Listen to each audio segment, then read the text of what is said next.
Trago-vos uma história muito simples, uma história muito conhecida, a história de Ana. E aquilo que eu proponho fazer convosco esta manhã é estudarmos um bocadinho o que se passa na cabeça de Ana, o que se passa nas nossas cabeças, como é que funciona o nosso cérebro, como é que funciona o nosso pensamento, para nos dar algumas ferramentas para nos ajudar no próximo ano. Talvez votos que fazemos de ano novo, é sempre comum nós fazemos aqueles votos no próximo ano, fazer isto, isto e aquilo. Portanto, vou dar algumas ajudas, algumas recomendações através do estudo do nosso cérebro. Vamos então começar 1 de Samuel, é onde está escrita a história, e vamos ler então estes primeiros versículos.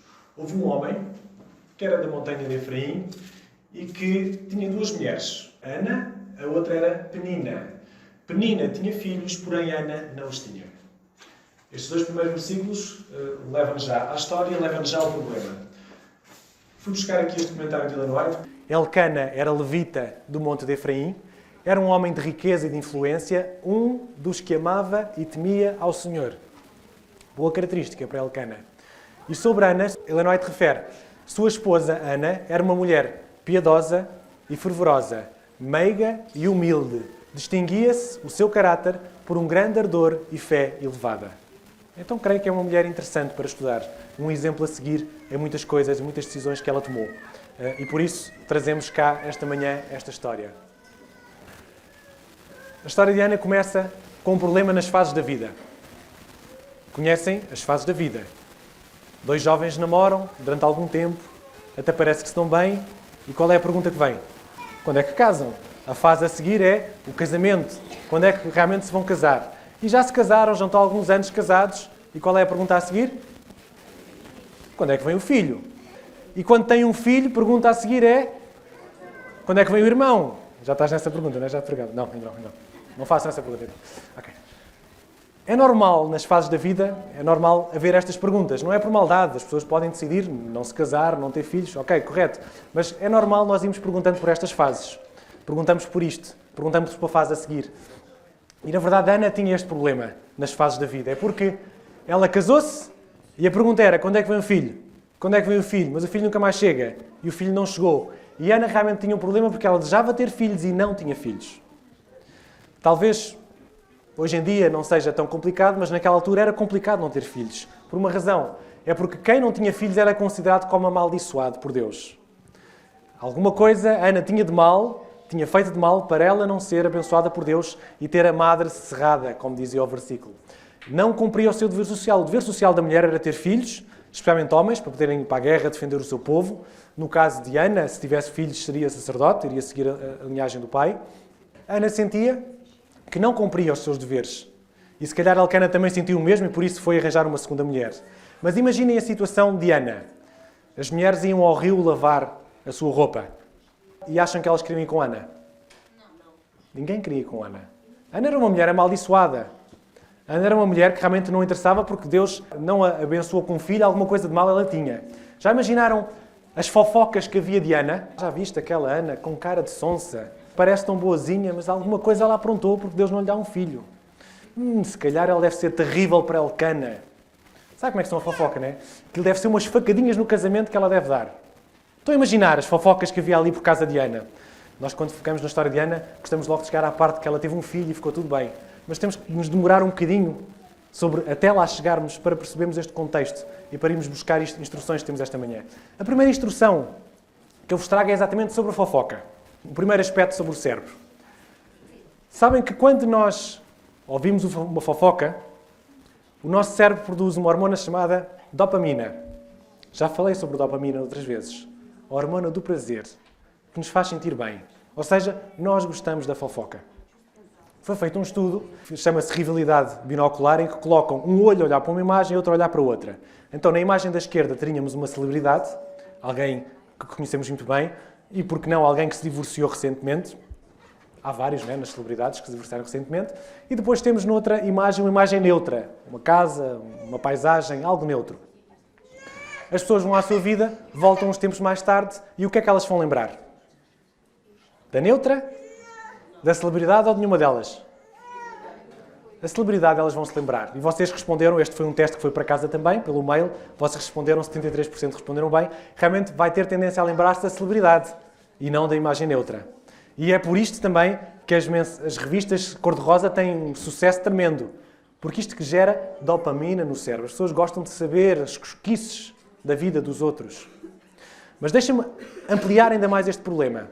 Sabem que, se vocês ouvirem uma fofoca do vosso melhor amigo, sabem o que é que o vosso cérebro vai fazer? Vai produzir dopamina. E é o vosso melhor amigo.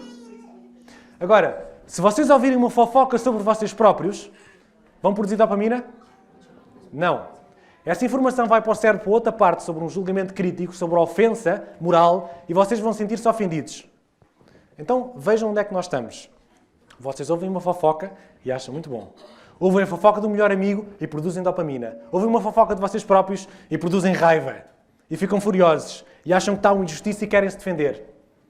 É curioso isto, não é? Não faças aos outros o que queres que façam a ti, não é? Era assim que Jesus dizia. Nós dizemos, mas é normal, então, se o nosso cérebro está programado assim, se Deus programou o nosso cérebro para gostarmos de fofocas, eu não posso fazer nada, tenho que continuar a fofocar. A cocaína também produz dopamina, mas se calhar não aconselhamos ninguém a tomar cocaína ou outro tipo de drogas, não é? Talvez, no saquinho das compras do ano 2020, que eu hoje vos convido a levar, os saquinhos das resoluções do ano 2020, uma podia ser fofocar menos e ser mais bênção. Claro que este saquinho vai ficar aqui cheio até ao final do culto, cada um poderá ter mais ou menos necessidade disto que aqui está, mas este seria um bom voto para o ano 2020. Fofocar menos e ser mais bênção. Dar menos asas à fofoca e se calhar ser mais uma bênção para os outros. É uma ideia. Problemas na vida de Ana. E até agora já conseguimos buscar 4 problemas. Primeiro problema, não tinha filhos. Segundo problema, sentia-se amaldiçoada por Deus. Era o conceito na altura. Era amaldiçoado pelo povo. Esta mulher não presta, esta mulher tem alguma coisa má, e ainda por cima é sonsa. E depois, o quarto problema que vem dos outros 3 é Elcana casou-se com Penina. É curioso. Já tinha havido este problema com Sara e Abraão. Elcana, como sacerdote, já devia ter aprendido que não era assim que se resolvia as situações. Com Abraão e Sara recebemos o problema que isso deu. Essas 2 nações que ainda hoje continuam em guerra. Mas parece que Elcana não aprendeu e foi arranjar outra mulher, Penina, que por acaso o nome quer dizer fértil. E realmente foi escolhida a dedo, porque ela tinha muitos filhos. Subia, pois, este homem da sua cidade, de ano em ano, a adorar e a sacrificar ao Senhor dos Exércitos em Siló. E estava ali os sacerdotes do Senhor, Ofni e Fineias, os 2 filhos de Eli. E sucedeu que no dia em que Elcana sacrificava, dava ele porções a Penina, sua mulher, e a todos os seus filhos e a todas as suas filhas. Porém, a Ana dava uma parte excelente, porque amava a Ana, embora o Senhor lhe tivesse cerrado a madre. E a sua rival excessivamente a provocava para a irritar, porque o Senhor lhe tinha cerrado a madre. E assim fazia ela de ano em ano. Sempre que subia Ana à casa do Senhor, a outra a irritava, por isso chorava e não comia. Pergunto, Penina só irritava a Ana quando iam ao templo, certo? Como é que seria a vida de Ana com a sua rival lá em casa? Elas viviam na mesma casa, como é que havia de ser? Já estão a imaginar o quadro? Lá está, nós não pensamos nisto, avançamos logo, Ana teve Samuel e foi excelente. Mas se pensarmos um bocadinho nisto, já imaginaram como era? Penina grávida outra vez. Estava sempre grávida, estava grávida outra vez. E dizia para Ana, Ana, realmente, olha, eu estou grávida outra vez, fui abençoada pelo Senhor. E as minhas pernas já estão a ficar pesadas, eu precisava de me deitar. Não te importas de ir lavar as fraldas do Elcanina? E já que não tens filhos, tens mais tempo do que eu, não podes limpar a casa? Não sei, será que era isto que acontecia? Não devia estar muito longe da verdade. Tu é que és amaldiçoada, trabalha tu. Eu sou a abençoada. Ana realmente devia ter uma vida difícil. Penina não lhe devia facilitar a vida. Então Elcana, seu marido, lhe disse, Ana, porquê é que choras? Porquê é que não comes? O que é que está mal no teu coração? Não sou eu melhor do que 10 filhos? E isto aqui é interessante. E paramos aqui um bocadinho também. Que é, porquê é que choras? Porquê é que estás a chorar? Será que ele não sabia porquê? Será que Elcana não sabia porque é que Ana estava a chorar? Se calhar alguns de nós dizem assim, se Elcana me fizesse esta pergunta, eu tinha tanta coisa para lhe dizer. Não era? Se eu fosse a mulher de Elcana e ele me perguntasse, eu ia lhe dizer umas poucas e boas. E realmente ele sabia, porque ele diz, não sou eu melhor do que o filho, o meu amor por ti não é suficiente. Realmente deixem-me dizer-vos uma coisa. Homens e sentimentos não combinam muito bem. Peço desculpa, mas os homens que estão aqui se calhar concordam comigo e as mulheres também. Homens e sentimentos não funcionam muito bem. Eles não sabem bem lidar com os seus próprios sentimentos e com os das mulheres, pior ainda. Especialmente com os pensamentos múltiplos, subliminares que as mulheres têm e os homens não alcançam. Desculpem as senhoras, mas é verdade. É difícil lá chegar. E realmente, eu percebo que Elcana não percebia a sua mulher. Eu percebo que ele achava que o seu amor era suficiente.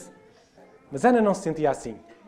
Então Ana, que não disse nada, se levantou depois que comeram e beberam em Siló, e ali o sacerdote estava assentado numa cadeira junto a um pilar do templo do Senhor. Ela, pois, com amargura de alma, orou ao Senhor e chorou abundantemente.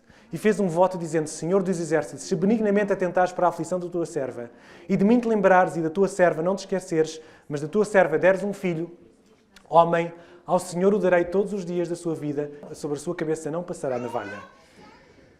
Ana não responde a Elcana. Ana vai para o templo e chega ao templo e fala com Deus. Fala com realmente quem podia resolver o problema. Eli também lá estava. Reparem, Ana não vai discutir com Elcana, mesmo que ele o amasse muito, não podia resolver o problema. Às vezes as pessoas amam-nos muito, mas também não podem resolver o nosso problema.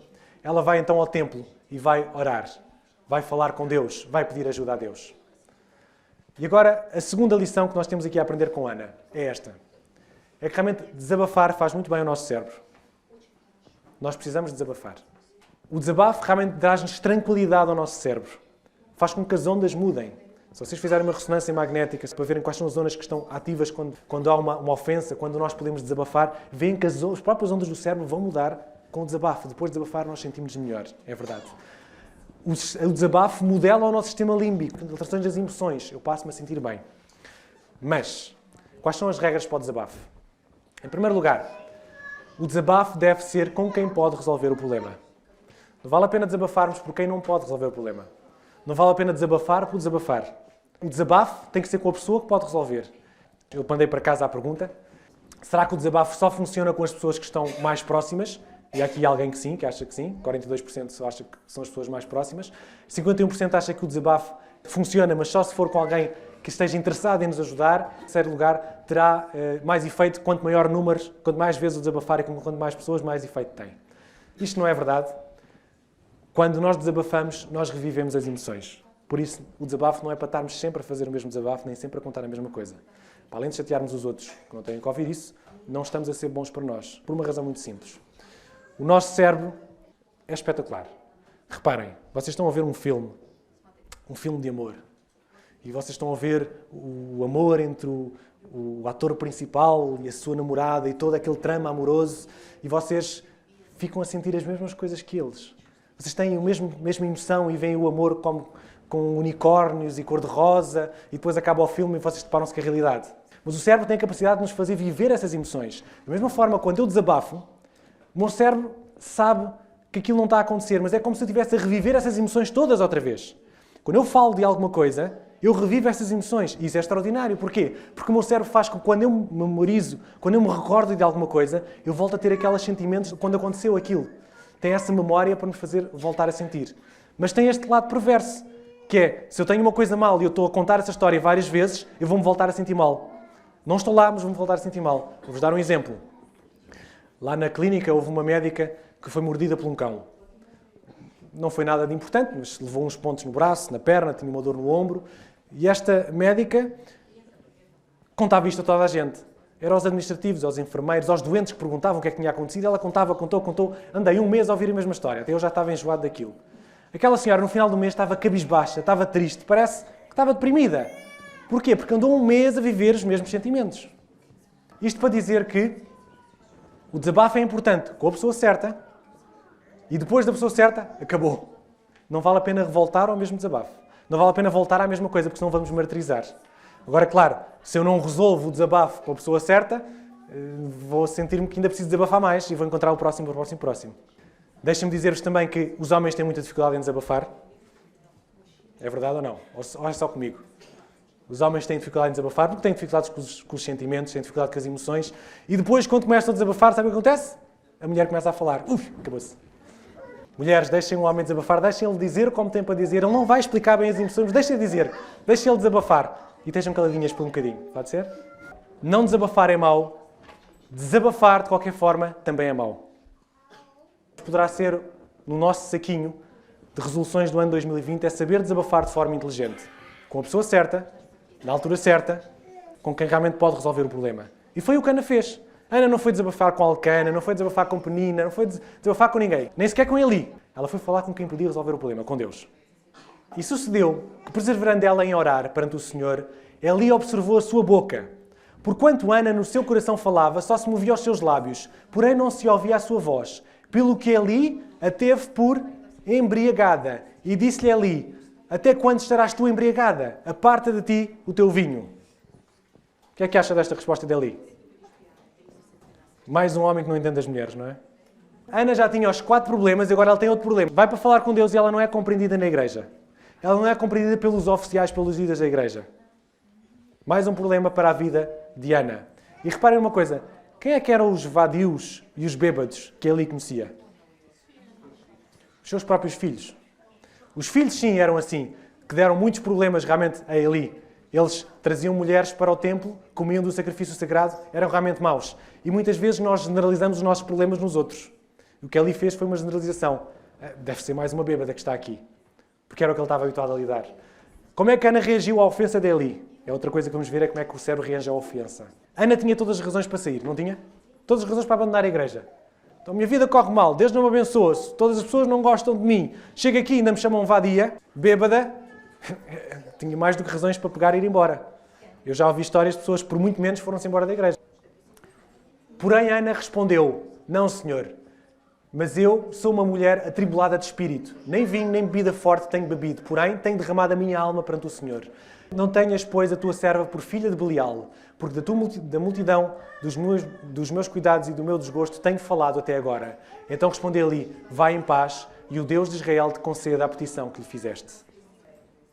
Ana não está ali por causa de Eli, Ana não está ali por causa dos filhos de Eli. Se ela tivesse, se calhar, ia responder à letra a Eli e dizer, os teus filhos é que são os bêbados, não sou eu. Mas não era por isso que ela estava lá. Ela estava ali para falar, para desabafar com o Eterno que podia resolver o problema dela. Ela sabia quem podia resolver, era isso que ela estava à procura. Lição 3. Como é que o nosso cérebro reage à ofensa? Quando nós somos ofendidos, a ofensa chega ao nosso cérebro, chega ao chamado córtex pré-frontal. Fica aqui no nosso frontal, já falei nisto noutros cultos. O córtex pré-frontal é aquele córtex que nos ajuda a tomar uma decisão racional. E este córtex pré-frontal, a ofensa pode seguir 2 caminhos. O primeiro caminho vai para a cíngulo posterior e a seguir vai para a ínsula. E na ínsula vai gerar sentimentos de empatia, de compreensão. Agora, a ofensa pode seguir outro caminho, que é ir para a junção temporal direita. E se esta parte for ativada, o que vai acontecer é a retaliação. Ou seja, quando alguém me ofende, eu posso comprar a ofensa ou não comprar a ofensa. A ofensa chega ao meu córtex pré-frontal e eu posso decidir retaliar ou ser empático. Ninguém disse que é fácil, mas eu tenho essa decisão para tomar quando eu sou ofendido. Quando eu me sinto ofendido. E nós compramos ofensas demais. Há um versículo que diz, a prudência do homem faz reter a sua ira e a glória sua o passar por cima da transgressão. Já dizia-se que a sabedoria é esta. É conseguir ultrapassar a ofensa. Passar por cima da ofensa. É que deixar que a ofensa vá para a ínsula e não para a junção temporal parietal direita. Deus deu-nos um córtex pré-frontal para nós decidirmos o que fazer com as ofensas. Temos cá. Somos nós que decidimos. Agora reparem numa coisa. Quando eu sou ofendido, eu não faço os 2 caminhos de uma só vez. Eu faço um ou faço outro. Ou eu parto para a retaliação e vai ser muito difícil eu chegar à empatia, ou eu passo para a empatia e eu consigo manter-me empático com aquela pessoa. Então, os votos para o ano de 2020 seria, tenho eu usado mais o primeiro circuito ou o segundo circuito? Tenho eu retaliado a ofensa ou tenho eu sido empático com a ofensa, com aquele que me ofende? Jesus deu-nos indicações de como é que nós devíamos fazer isto, certo? Menos retaliação, menos ofensa. Também eu muitas vezes ofendo os outros. Menos ofensa e menos retaliação. E por outro lado, mais empatia e mais perdão. Estão de acordo? Será que precisamos disto no nosso saquinho para o ano de 2020? Uns poderão precisar mais do que outros, mas acho que todos precisamos, em algum grau, que realmente isto seja verdade nas nossas vidas, que seja um voto para o ano de 2020. Ana não sabia nada de neurociência, mas era guiada pelo Espírito Santo. Eu acho esta frase também interessante. Reparem, Ana sabia alguma coisa do córtex pré-frontal, sabia alguma coisa da ínsula, da retaliação, da empatia, ela não sabia nada disto. Na altura não se estudava o cérebro, ou não se percebia sequer como é que isto funcionava. Reparem, Ana não sabia nada disto, mas agiu bem à primeira. Sabem porquê? Porque foi guiada pelo Espírito Santo. Da mesma forma como há 2 cultos atrás eu vos falava dos 8 remédios naturais e falava das hormonas e das emoções, que Deus já nos protegeu, dando-nos aqueles 8 remédios naturais e sem saber já estamos a fazer bem ao nosso organismo a muitas coisas. Quando nós nos entregamos ao Senhor também fazemos bem ao nosso organismo. E não precisamos de perceber de neurociência para saber que estamos a fazer bem. Se nós soubermos, ajuda-nos mais um bocadinho. A verdade nos libertará, não é? Se costuma dizer. Se eu souber a verdade sobre estas coisas, até pode-me ajudar um bocadinho mais. Mas não preciso de saber. Se eu seguir as indicações do Senhor, eu estarei a fazer bem ao meu organismo. Eu estarei a ser empático. Eu estarei a tomar as melhores decisões. Confie nele em todos os momentos, ó povo. Derrame diante dele o coração, pois ele é nosso refúgio. Derrame o seu coração como água na presença do Senhor. Derrame, desabafe com o Senhor. Confie nele em todos os momentos. Podes não perceber nada de neurociência, mas confia no Senhor e segue as suas indicações. Sabedoria em todas as indicações divinas. Aquilo que estamos a mostrar é só a sabedoria em todas as indicações divinas. Talvez no nosso saco deste de 2020 precisamos de mais instrução divina e menos achismos nossos. Mais sobre o que Deus tem a dizer e menos do que eu tenho a dizer. Ana tinha todos os motivos para abandonar. Sentia-se amaldiçoada por Deus. Não conseguia participar na festa, nem conseguia comer como deve ser. Vem para orar, é considerado uma vadia. Tinha todos os motivos para desistir, para abandonar a igreja, a comunidade, para abandonar tudo. Quais os motivos que nós temos para abandonar a igreja? Até se calhar são menos do que Ana. Não temos muito gosto em vir, se calhar com menos motivos do que Ana. Fica também para pensarmos. E disse ela, acha a tua serva graxa aos teus olhos. Assim a mulher foi o seu caminho e comeu, e o seu semblante já não era mais triste. Ana desabafou. Eli, felizmente, teve um rebate de consciência e trocou o discurso. Disse, o Senhor te conceda o que tu procuras. Percebeu que aquela mulher era sincera.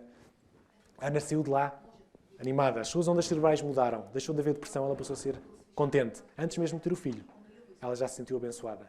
Ana mostra o seu equilíbrio na resposta a Eli, a Elcana e a paciência com Penina. E há quem diga que a história de Ana é uma história de bullying. E é verdade. Ana sofreu bullying de Penina. Mas é também uma história de como nós lidamos com o problema faz a diferença. A verdade é que Ana era equilibrada apesar dos problemas. Ana não perdeu o equilíbrio. Tomara a nós sermos equilibrados apesar dos problemas. Não deixar que os problemas nos desequilibrem. E Ana tinha problemas. Tinha 5, pelo menos, que nós conhecemos. Estamos quase a terminar, mas precisava de vos puxar um bocadinho mais para isto. E vamos subir o nível. Vamos aumentar. Vamos ampliar ainda mais esta informação. Problema sem resolução. Ser estéril era um problema sem resolução? No tempo de Ana, era? Humanamente impossível. Hoje ainda há as consultas de fertilidade, ainda podem ver porque é que a mulher não consegue, ou o homem não consegue, até fertilização in vitro, pode-se ir buscar espermatozoides e buscar óvulos, pode-se fazer muita coisa. E consegue-se algumas coisas, outras não se conseguem. Mas na altura de Ana, completamente impossível. Não havia nada disso. Estamos a falar de um problema sem resolução para Ana. Este era um problema sem resolução. Ou seja, quando Ana foi pedir a Deus, foi pedir algo difícil. Algo que só ele realmente podia resolver. Se Ana não tivesse ido ao templo naquele dia, hoje não íamos ouvir a história que ouvimos e não lemos a história que lemos. Assim como nós, quando desistimos a meio do caminho, também não alcançamos aquilo que podemos alcançar. Ana não desistiu e Ana foi ao templo e Ana orou. Reparem, problemas sem resolução é a especialidade de Deus. Sabiam que esta é a especialidade de Deus? Problemas sem resolução. É porque com os problemas com resolução nós nem sequer vemos Deus atuar. Nós conseguimos fazer pelas nossas forças. Deus atua, mas nós nem vimos. Agora, quando não temos nada a fazer, aí Deus pode atuar, aí eu posso ver Deus na minha vida. Aí eu posso ver que Deus atuou porque era humanamente impossível resolver. E Ana estava perante este problema. E quando falamos de problemas sem resolução, faz-me lembrar dos genes. Faz-me lembrar daqueles que culpam os genes. Vou-vos trazer algumas frases que podem ser vossas, ou podem não, ou podem ter outras frases. A primeira, eu sou assim porque nasci assim. Já ouviram isto? Alguém que não luta contra as suas tendências do nascimento. Foi assim que eu nasci, é assim que eu sou e acabou. O meu pai era muito casmurro, por isso eu também sou casmurro, não consigo fugir a isso. Sou tão casmurro como o meu pai. Não há nada que eu possa fazer. Toda a minha família é gorda, por isso eu também sou gordo. É da família, corre na família a gordura. Lá em casa não temos papas na língua, somos todos assim. Tenho problemas emocionais por causa da minha educação. Podem pôr aqui a frase que vocês quiserem. A frase que marca os vossos genes, que vocês, isto é genética, eu não consigo mudar. Podem pôr a frase que vocês quiserem. Qual a vossa frase? Qual o vosso problema sem resolução? Pensem um bocadinho para o ano 2020, o que é que há para resolver aqui? O que é que geneticamente há para resolver aqui? E agora vamos falar de genética. Vamos falar de uma outra coisa aqui no ponto 4, que é a epigenética. Sabem o que é epigenética? Genética, sabem o que é? Epi, por cima da genética. Então, 2 exemplos. A vossa cor da pele, geneticamente está programada para uma cor, certo? E vocês vão à praia e o que é que acontece? Ficam mais escuros. Ou seja, por cima da genética vocês ainda conseguem ter ali um bronze, uma cor diferente. A altura. A altura é algo que podemos mudar ou não? Não dizem os adultos. Porque as crianças são programadas para uma determinada altura. E podem alcançar essa altura conforme o meio. O que é que eu quero dizer com isto? Nos genes, as crianças estão programadas para ter uma determinada altura. Tem 1,70 m. Agora, se a criança for mal nutrida, tiver problemas de infância, tiver problemas em casa, tiver problemas com os pais, pode não alcançar essa altura. É algo que está acima da genética. Está programado para 1,70 m, mas pode não chegar lá conforme o meio. Conforme o que acontecer até lá. Acima da genética. O que eu vos quero dizer aqui hoje de manhã é que o estilo de vida é epigenético. Faço-me entender? O meu estilo de vida muda a minha própria genética. Não vai mudar a cor dos meus olhos, é verdade. O estilo de vida muda em muitas coisas, mais do que nós pensamos. Muitas vezes nós atribuímos à genética, não posso fazer nada, a nossa preguiça de não querer fazer mudanças. A nossa preguiça de não querer mudar, de que é genético. E não tenho nada para fazer sobre isso. Vou-vos trazer uma experiência de uns ratinhos. Também foi para casa, para o vosso inquérito, para poderem responder. Pegaram em ratinhos de uma mãe boa e em ratinhos de uma mãe má. A mãe boa era aquela que lambia os filhinhos, que lhes deixava mamar, que cuidava dos meninos, que estava preocupada com aqueles filhinhos que ali estavam. A mãe má era aquela que não queria saber deles, ia comer e deixava-os de qualquer maneira, não lhes dava afeto. Portanto, é isto que era a mãe boa e a mãe má. Então, o que é que eles fizeram? Pegaram nestes grupos, dos filhos da mãe boa e dos filhos da mãe má, e trocaram as mães. Puseram a mãe má com os filhos da mãe boa e puseram a mãe boa com os filhos da mãe má. Fizeram a trocar. E depois foram ver o que é que acontecia. O que é que mudou nos ratinhos? Aqueles ratinhos que nasceram com uma mãe má, tiveram uma mãe má e a seguir trocam-lhe a mãe, eles vão ter algumas alterações. Por exemplo, receptores do CRF. Sabem o que é isto? É os receptores das hormonas do stress. Ou seja, tinham menos receptores. Passaram a ser menos estressados. Menos ansiedade, mais resistência. Não sabem como é que se avalia a ansiedade do rato, eles lá devem saber, mas ficaram menos ansiosos e tiveram mais resistência às doenças, mais resistência em todos os aspectos. E foram ver os outros. Os ratinhos que até geneticamente tiveram uma mãe boa, mas depois passaram a ter uma mãe má. O que é que aconteceu a estes ratinhos? Sudorece, quer dizer, suavam mais, um aumento da tensão arterial, um aumento da frequência cardíaca, uma resposta de luta-fuga, que alguém ataca e a pessoa está pronta logo para fugir ou para atacar, menos homeostase, todo o organismo funcionava pior. Então o que é que mudou aqui? Foi a genética ou foi o meio? Foi o meio. As mães tinham aquela propensão para dar aos filhos, mas o que mudou foi o meio. À medida que as crianças vivem a sua primeira infância em ambientes domésticos, onde o cuidado parental é insuficiente e agressivo, monócitos serão epigeneticamente marcados por um estado inflamatório crónico. Monócitos serão epigeneticamente. Os seus genes são marcados, os próprios genes são alterados pelo meio em que a criança viveu. Então dizer-vos que a mudança do meio é uma mudança epigenética. E porquê é que eu estou a falar nisto? A genética é importante, mas o meio sobrepõe-se à genética muitas vezes na nossa vida. Mas nós não queremos acreditar nisso. Nós não queremos fazer isso. Vou-vos trazer esta experiência. A experiência de pôr uma pessoa deprimida com 5 pessoas alegres. Fizeram os testes, viram as ondas cerebrais, como é que funcionavam. E havia padrões, conseguiam ver a diferença de como é que funciona o cérebro de alguém deprimido, como é que funciona alguém de uma pessoa alegre. Então depois o que é que eles fizeram? Pegaram uma pessoa deprimida e puseram ao pé de 5 pessoas alegres e deixaram-nos ali algum tempo.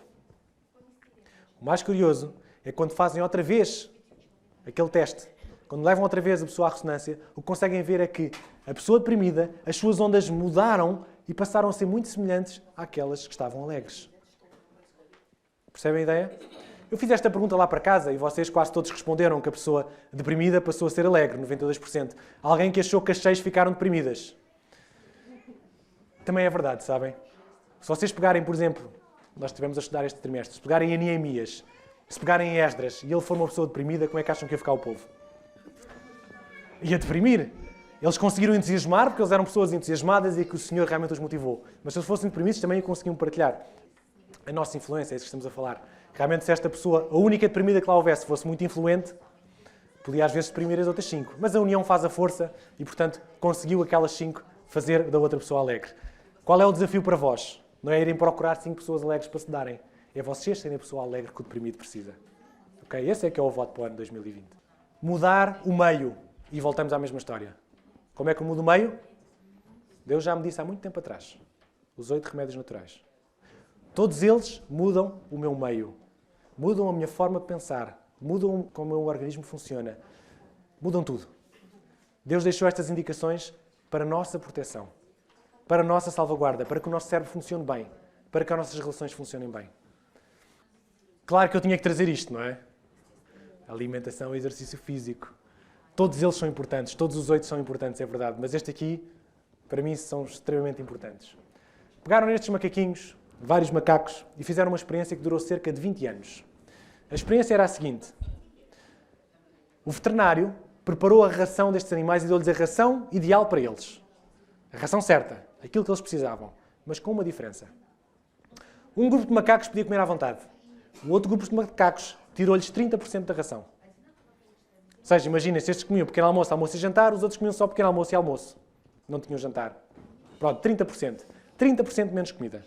Depois foram fazer os testes. Eu perguntei lá para casa o que é que vocês achavam desta experiência. E vocês achavam que tiveram mais doenças e morreram mais cedo. Ninguém achou isto, porque comer menos que ia ficar mais doente. Agora, viveram mais anos e foram mais saudáveis. 50% achou que sim. E tornaram-se mais agressivos ou mais deprimidos. 50% também achou que sim. E há pessoas que realmente acham que se vão ficar com menos de 30% da ração, acham que vão ficar mais deprimidos e mais agressivos. Porque querem comer, não é? Então, esta foi a experiência que fizeram com os macacos. 20 anos depois, foram ver o que é que tinha acontecido com os macacos e vejam o que aconteceu. 80% dos macacos que tiveram redução alimentar estavam vivos, enquanto que aqueles que não tiveram restrição, comeram o que quiseram, 50% estavam vivos. Comeram o que quiseram de comida boa. Não estamos a falar de porcarias, senão aqui aumentávamos ainda mais as taxas. Eles comeram comida boa, mas comeram mais comida que os outros.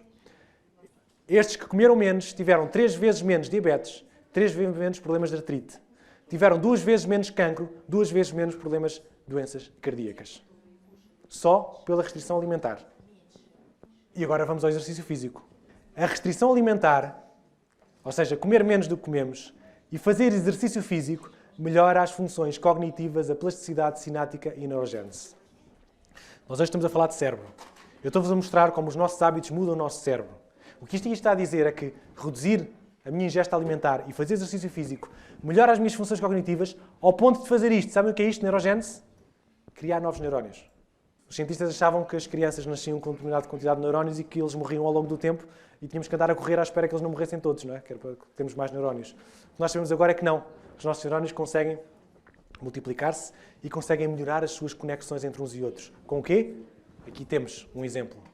Outro exemplo. O exercício físico melhora a memória, a atenção, tanto em crianças como em adultos. Tem problemas de memória? Exercício físico melhora a atenção e melhora a memória em adultos e em crianças. Depois temos o exercício físico aumenta a BDNF. O que é isto? É uma proteína que é o Red Bull do cérebro. Uma proteína que nós produzimos e que reduz as perdas cognitivas, a tendência para a demência e os danos causados pelo envelhecimento. O exercício físico tem este efeito. Eu costumo dizer que eu quero chegar novo a velho. Está aqui uma das formas como podemos fazer isso. Produzir realmente BDNF. O estilo de vida, o meio, modelam a genética. É isto que eu tenho que vos dizer no final deste culto. É possível. Não vale a pena desistir, dizer não há nada a fazer por mim, porque eu sou assim. Não. Se eu não quiser, não há nada a fazer por mim. Mas se eu quiser, as mudanças do estilo de vida modelam-os nos próprios genes, modelam as minhas próprias tendências. Então, nas resoluções para o ano 2020, eu trago-vos mais epigenética. Ou seja, mais coisas acima da genética. Mais alterações do meu meio que podem me ajudar na minha vida, que podem me ajudar nas minhas resoluções, podem mudar a forma como o meu cérebro funciona. Estas são as resoluções para o ano 2020 que decidi trazer-vos esta manhã. Vamos agora à história de Ana para completar. Ana não tinha filhos. Passou a ter Samuel e mais 3 filhos e 2 filhas. 6 filhos ao todo. Ana sentia-se amaldiçoada por Deus, amaldiçoada pelo povo. Ana teve um menino chamado Samuel, que aos 7 anos já falava com Deus. Que foi um dos maiores líderes que Israel alguma vez teve. Um líder espiritual extraordinário. Este problema está resolvido. Este problema eu não consigo trancar. Quer dizer, Elcana já tinha casado com Penina, não havia nada a fazer aqui. Portanto, não consigo trancar este problema. E às vezes há coisas na nossa vida que nós realmente não conseguimos resolver. E estes são problemas que nós precisamos de aprender a viver com eles. Agora reparem, muitas vezes nós pomos neste pacote que não posso fazer nada deles, pomos muitos dos nossos problemas que realmente podíamos fazer se mudássemos um meio. Também não encontrou compreensão na igreja, mais tarde depois encontrou, ele acabou compreendê-la, mas é uma situação que também nos pode acontecer, é não sermos compreendidos pelos nossos irmãos de igreja, pelos líderes, por aqueles que estão na nossa casa. Pode acontecer, não sermos compreendidos. Que conselho eu tenho para aqueles problemas que não conseguimos resolver? O que eu não consigo mudar? O que epigeneticamente não é possível mudar? E volto a dizer, não sejam preguiçosos. Há pouca coisa que eu não consigo mudar. Há algumas que eu não consigo mudar. O que eu não consigo mudar, Paulo diz assim: posso todas as coisas naquele que me fortalece. Mas sabem quando é que Paulo diz posso todas as coisas naquele que me fortalece? Ele não diz isto quando estava na sua casa, no sofá, a ver televisão. Ele diz isto quando estava preso. E ele preso disse, posso todas as coisas naquele que me fortalece. O quê? Estás na prisão e podes todas as coisas naquele que me fortalece? Não dá para entender muito bem, pois não. O problema de Paulo era estar preso, se calhar. Mas nós conseguimos perceber porque é que Paulo diz isto. No versículo anterior. O versículo anterior diz assim: sei estar abatido e sei também ter abundância. Em toda a maneira e em todas as coisas estou instruído, tanto a ter fartura como a ter fome, tanto em ter abundância como a padecer necessidade. Paulo aprendeu, naquilo que lhe fortalece, estar triste e estar contente, na saúde e na doença, com a barriga cheia e com a barriga vazia, com frio e com calor, quer esteja bem, quer esteja mal. É preciso aprendermos também isto. Aquilo que eu não posso mudar, eu tenho que aprender a viver com isso. Posso todas as coisas naquilo que me fortalece. Para terminarmos este culto, eu gostaria de trazer-vos uma mensagem ou um lema para o próximo ano que encontramos em Isaías. Muda a sua história. Mudar a nossa história está ao nosso alcance. Já vos dei algumas ferramentas, algumas ideias. Vejam o que diz Isaías. O Senhor vos guiará continuamente e vos encherá de toda a sorte de coisas boas, dando-vos bem-estar e saúde. Precisam deste versículo na vossa vida? Serão como um viçoso jardim bem regado, com frescas águas, serão como uma fonte jorrando continuamente água abundante. Reparem nesta última parte. Os vossos filhos tornarão a construir as ruínas antigas, edificando sobre as velhas fundações do passado, e serão conhecidos como o povo que reconstrói as suas muralhas e cidades. É possível reconstruir em cima do entulho do passado. É o que este versículo está a dizer. É que eu posso considerar entulho aquilo que eu quero mudar na minha vida e reconstruir por cima. É possível. Foi possível para Ana e é possível para nós. O Senhor quer nos dar vida plena, quer nos dar saúde, quer nos dar alegria. Precisamos de colaborar neste seu projeto. Precisamos de colaborar nos planos que Ele tem para nós. Que o Senhor nos ajude a termos um ano de 2020 melhor do que o de 2019 e que os nossos votos se concretizem com a ajuda do Senhor. Um bom sábado.